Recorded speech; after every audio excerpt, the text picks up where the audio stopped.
Let's talk more about what this means with our panel. Joining us now from Los Angeles is retired Marine Corps Lieutenant Colonel Hal Kampfer.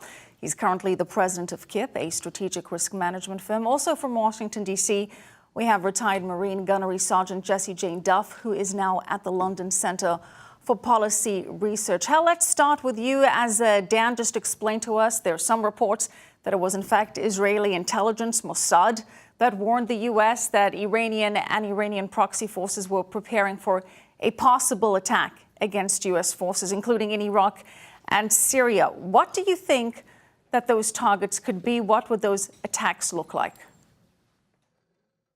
Michelle, those could be a number of different targets. It could be looking at forces we have deployed on the ground. It could be looking at our bases that we have over there. It could be our permanent bases. It could be our more expeditionary bases that we've been using in the fight against ISIS. In many of those places, even though we're fairly protected against certain types of threats, if there was a concerted threat by, say, Shiite militiamen who are working as proxies for the Iranians, that could really change the tactical dynamic on the ground. So there's a lot of different things. Now, one thing I will say is our naval forces are generally far more protected than they were back in the days of the USS Cole.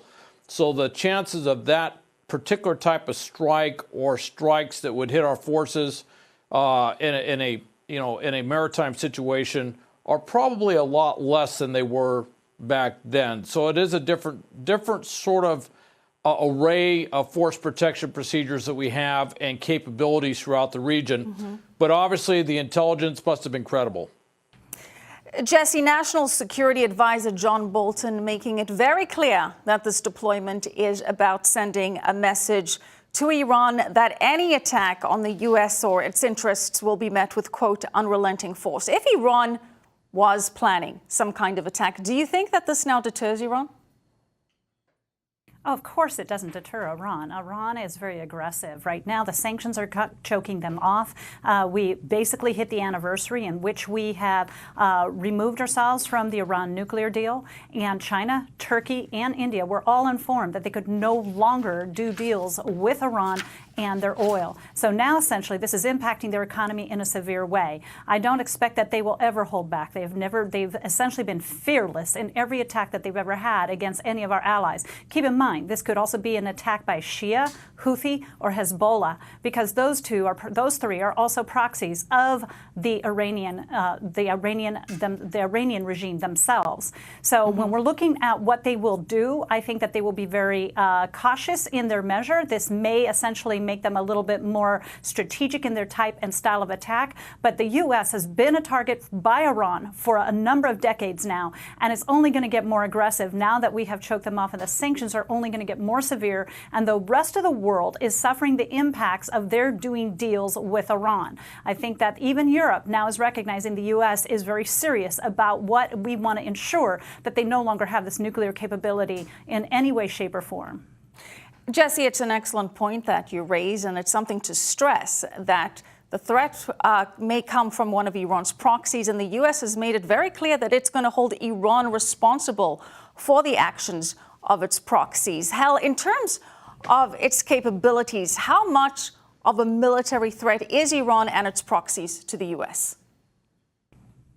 Well, they are a threat. They have a tremendous missile capability throughout the Persian Gulf.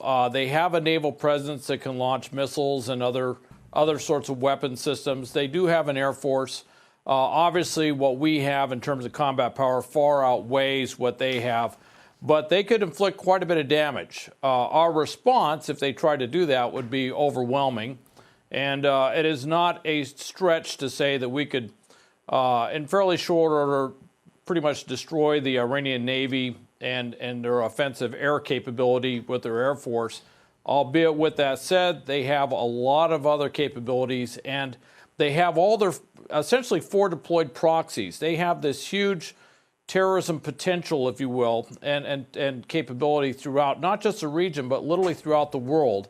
And the big concern is you get into a shooting war with Iran, and all of a sudden you find terrorist attacks happening in places very far, far away from the Middle East, not just in Europe, but North America and even elsewhere around the world.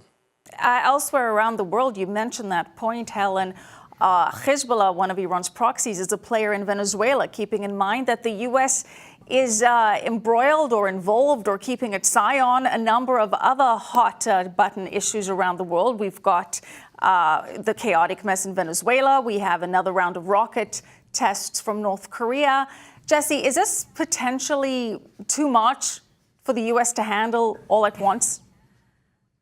Well, I think that the U.S. has been very prepared for any type of confrontation with Iran for some time.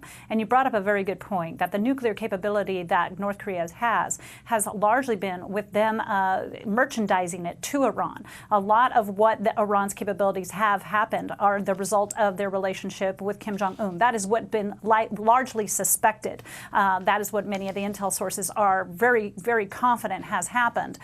Venezuela, right in our own backyard. We have this threat. They have infiltrated on so many levels that it doesn't necessarily have to come from their very Iranian Revolutionary Guard. It can essentially come from many different aspects throughout the world. And this threat could have a confrontation towards our U.S. or the allies. We're talking about the Gulf states. We're talking about Saudi Arabia, which would naturally align itself with the U.S. and obviously and the UAE. But we have forces in Syria, we have forces in Iraq, and we have those that are deployed in special operating areas that are obviously going to be quite at risk, and it's very hard sometimes to recognize who your enemy is when they are the proxy forces of the Iranians.